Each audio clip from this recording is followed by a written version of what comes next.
दिन कয়েক আগেই ভয়াবহ অগ্নিকাণ্ডের ঘটনা ঘটেছিল ক্যামাক্স স্ট্রিটের রুফটপ ক্যাফে কাম বারে।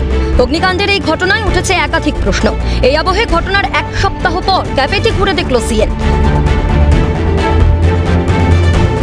জানা যাচ্ছে এই রুফটপ ক্যাফেটি আদতে বিধাননগরের মেয়র কৃষ্ণা চক্রবর্তীর ছেলে রাজদীপ চক্রবর্তীর নামে রয়েছে। ঘটনার সময় ক্যাফেটি বন্ধ ছিল। शायद वैसे सुन लोग कहने के लिए तो बहुत कुछ कह देता है, अब इससे हम क्या बता पाए। ठीक है, उतना हम लोग को पता नहीं, लेकिन उन लोग बोलता था कि वैसे नहीं, हम नहीं देखा। हम अपना काम में रहते हैं, आया होगा गाड़ी से तो अपना काम करके गया होगा वो।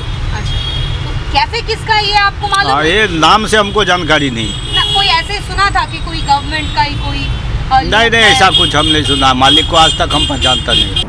আমি যে আমাদের যে খুব একটা নজরে তো পড়ে না, আমি যেটুকু দেখেছি হয়তো 2-3 মাস এরকম দেখেছি। ক্যাফেতে অগ্নি নির্বাপন ব্যবস্থা সঠিকভাবে মানা হচ্ছিল না।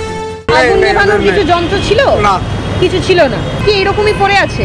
हाँ, জানা যায় ক্যাফেটিতে রিনোভেশনের কাজ চলছিল, এজন্য টিনের শেড দিয়ে ক্যাফেটি ঘেরা ছিল। প্রসঙ্গত উল্লেখ্য, ফায়ার সেফটি নর্মস অনুযায়ী রুফটপ ক্যাফেতে টিনের শেড ব্যবহার করা যায় না।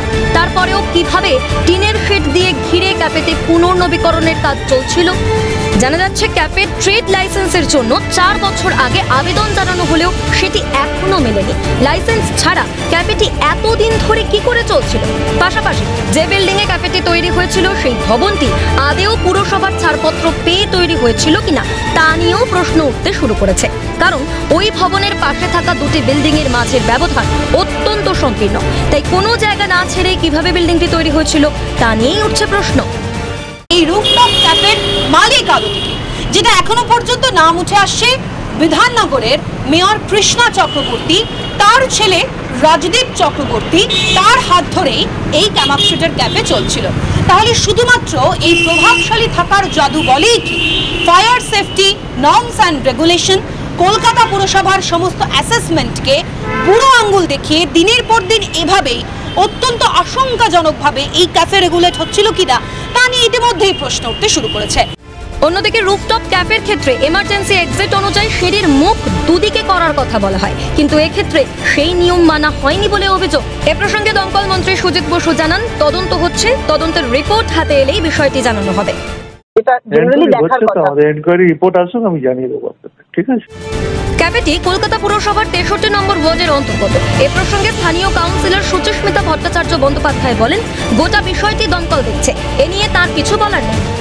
আপনি আমার কথা শুনুন, মিনিস্টার এসে দেখে গেছে, ফায়ার ডিপার্টমেন্ট সব গিয়ে ছানবিন করছে। ওই জায়গাটা 1 বছরের উপরে বন্ধ ছিল, কোনো রেস্টুরেন্ট ক্যাফে কিছু চলতো না, ওখানে বন্ধ। আচ্ছা, ট্রেড লাইসেন্স কি দেওয়া হয়েছিল? বন্ধ, আমি কিচ্ছু বলতে পারবো না, সব বন্ধ ছিল। ডিপার্টমেন্ট এটা নিয়ে ছানবিন করছে। ভাই, যখন ছানবিন চলছে তার মধ্যে আমি কোনো কথা বলতে পারি না। ঠিক আছে, ওকে, থ্যাংক ইউ। ক্যামাক্স স্ট্রিটের ওই ক্যাফের অগ্নিকাণ্ডের ঘটনায় উঠছে একাধিক প্রশ্ন। সেখান থেকে কি অগ্নি নির্বাপন ব্যবস্থা যথাযথ ছিল না? এতদিন ধরে ক্যাফেটি চললেও বিষয়টি কেন নজরে আসেনি প্রশাসনের? এর দায় কার? প্রশ্ন ওয়াকিবহাল মহলে।